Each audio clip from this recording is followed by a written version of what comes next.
Hi, this is Brian Whitaker with BKW Horsemanship at Wits End Ranch in New Germany, Minnesota.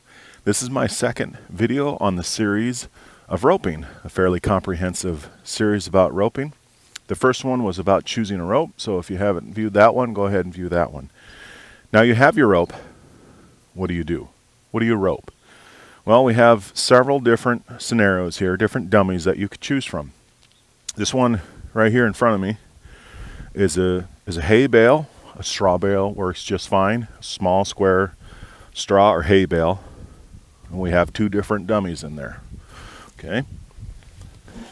We have a calf head. All right. And you see there's sharp things that go in there. Now we have your steer head with horns. We call it the steer head because we're assuming he's a steer, but it's basically a dummy roping head with horns. This works absolutely fine. If you're on a budget or if you want something simple, this is what I used for years and years and years. Even when I competed, went on the road a lot to ropings and rodeos all over, I would have hay for my horses. I would save one of the bales. And depending on what I was doing, maybe I was entered in both events, I'd bring a steer head and a calf head, and I could practice. I could practice before or after. Here's the important thing when you do this with these heads. So we have our bale like this, okay? In this particular one, there's two twines, okay? Even if it's heavier or more, this still applies. You don't want to have your bale flat and stick the dummies in. That puts everything too low. You're going to hit the ground. It's not good. So we always make sure we have one twine or three twines on top of each other. Okay? Like this right here. And then the angle, how do you put these in, is pretty important. You don't want it too high. You want a nice natural angle. Okay? We could put one there. Steer head the same way. Now, as you progress, maybe you even want to put a little bit lower. But for now, we'll just, in this particular one, there's a groove right here.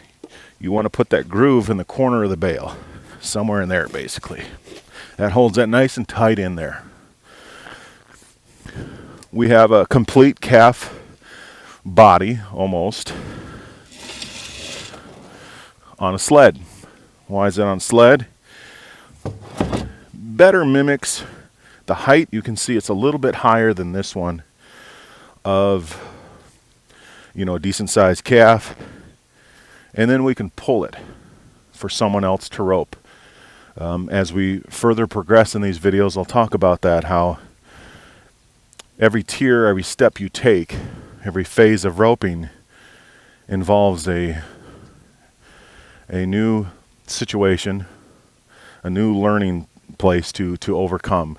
I say a lot of times when you're roping on the ground and you feel like you're doing pretty well, when you get horseback, even if your horse is really good, like we talked about in the previous video, a finished great roping horse, it's going to feel a lot like starting over. Then add the element of something moving. It's going to feel awkward again, and then moving faster, and then now we get to live cattle that have their own mind. So every time there's something to overcome, you have to persevere and keep moving forward. So that's why this here is a nice transition from standing still to moving. And I really like the dummies that really resemble a live animal. So this looks a lot to me like how the head would tie into the body, or in this case as well, when you're, and we'll get into this as well, but when you're actually roping a calf head, I don't ever look at the head at all. I actually use this as a guide, but it's good to have the head as a reference. So there's a few different kinds. Depends what you want to spend, what you want to do. Maybe you don't ever want to rope horns, so you wouldn't need to get something like that. These are it's something you can find online. If you can find where you ever bought your rope, you can more than likely find a dummy head. They're probably around the $30 range. You can get fancier, but there's really, for me, no need. You can get kind that are bigger horn, smaller horn, that's fine. For now, medium size is fine if you want to rope horns. This particular one, it's a whole body obviously. It's a plastic molded body. The benefit of this is you can take these horns out and get different size, so it's all in one. These, of course, are a lot more expensive than a $30 dummy that you need hay with. The advantage of this is you never have to worry about a hay bale, and the hay can get everywhere, there's no doubt. But for starting out, that bale with a head is just fine. That's what I started with, and that's what I used for at least 20 years going down the road and practicing at home. And this particular one, if the horns do come out, you could use this as something to rope its neck if you don't really care about roping horns, which I suggest you do. I suggest eventually learn how to rope a calf head. You learn how to rope horns. You learn how to rope big horns, small horns. You never know the situation you might come in. This is a great one for healing. You can rope the head as well, but obviously even as a stationary machine, as a dummy, you can rope this. If you want to be a healer and work on your healing, a sawhorse works absolutely fine. That's what I started with.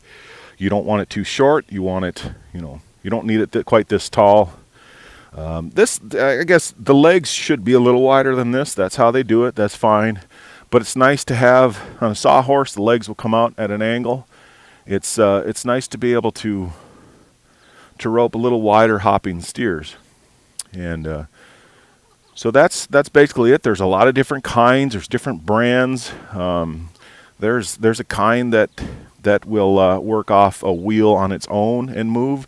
This one works off of either a four-wheeler or another person horseback, and we'll see that as we go, this one in action. But this video is just to talk about the different kind of dummies to rope.